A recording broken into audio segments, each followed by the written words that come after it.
So we're going to talk for just a minute about the fundamental five. Now this is really Dr. Estes' thing. So Dr. Estes, would you please not listen to me on this? Thank you. Because I don't do a very good job of it. And I really just put it up here so people have heard about it before they take the class. So the fundamental five is a plan to improve classroom management. This is used in some districts instead of lesson plans. They use what they call a fundamental five. You got this, I promise. This is okay. You can write it if it makes you happy, but you got this. So it has 5 parts, imagine that, because it's called fundamental five. Dr. Estes? Looks a little fuzzy. Shaking, that's why. I can't help that. No, it's the air conditioner. Yeah. It's not fuzzy, Dr. Estes, it's your over 40 eyes. I never get to say anything mean to her. And Aaron shall edit that out. There's no fun, he's working. Okay, because he's her son, he can't work for her a little bit. So he reports to me. I have no power, I think it's fun. Okay, is that better? No? It's fine. Is that better? Oh, what Yes. y'all doing? Okay, all right. So here this, you remember the I will, we will, all that business? That's framing the lesson. So you have that, you have to actually create that. And you'll do that with the team. I'm just gonna say that over and over so you all won't be so nervous. And the district, the good news is the districts train you in how to use whatever they're using. So you'll go to, as a teacher, you'll go to pre-service training, and part of it will be something like read Fundamental 5, which is not very bad. So you'll be trained. But I just didn't want you to have never heard of this. If somebody asks you in an interview, what do you think of Fundamental 5, I want you to be able to say, I'm interested in learning it. Not, what is it? That might not be too good for you to say. So then they talk about working the power zone. You've heard about the power zone in places. Power zone in the classroom is a very specific place. Where do you think it is? When students are engaged. Where do you think it's not? Before, like, When they're sitting there. Oh, Yeah. Dr. Estes, are you in the power zone? She's not. She's not in the power zone. Aaron, are you in the power zone? no. Ray, do you think you're in the power zone? The power zone is where the teacher is like a T. So the teacher walks around. My power zone is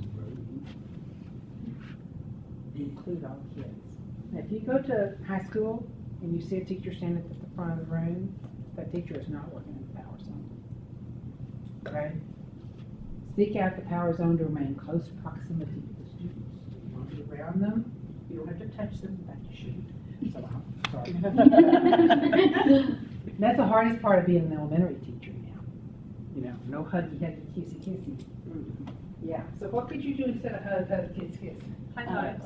High fives, handshakes. Have y'all seen those neat videos of the teacher who knows all the handshakes where the kids come in? I love it. Have you seen it? Okay. About positive affirmation, vocal, Yeah. verbal. Anything good except what you don't do is you go, oh, that's wonderful.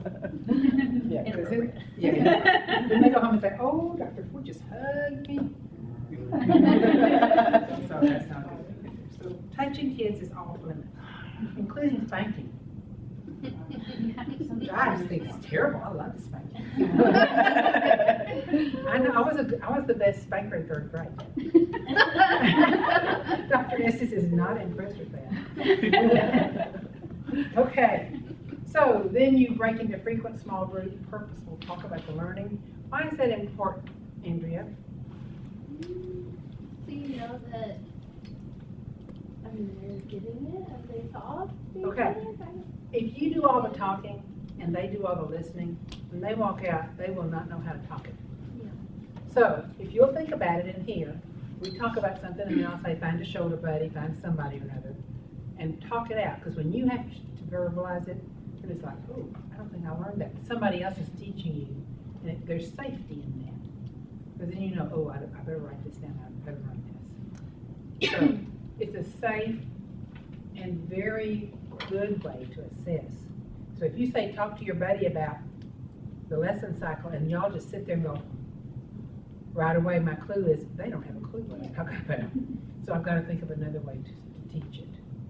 Okay, and then recognize and reinforce, and that's for that positive, like, wow, that was a good thought.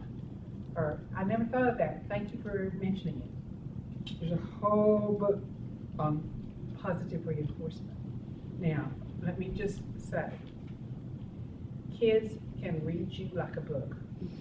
So if you say, wow, I love the way your socks look, wow, I like the way you tied your shoes, gee whiz, that's a really nice, good, and you don't mean it. So be careful. And don't use, I know you kindergarten teachers are probably going, don't always be full of positive reinforcement because then it becomes meaningless. So yes, do I think you should be positive? Yes. All the time? No. Nothing's all the time. And then you want them to be sure that they can write. Once they're through with it, write it down. Even though I tell y'all to quit writing, you need to write it down. Right.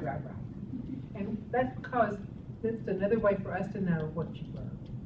Today, the teacher, after she taught the lesson, she gave everybody a note card and said, write 3 things about persuasive writing that you learned today.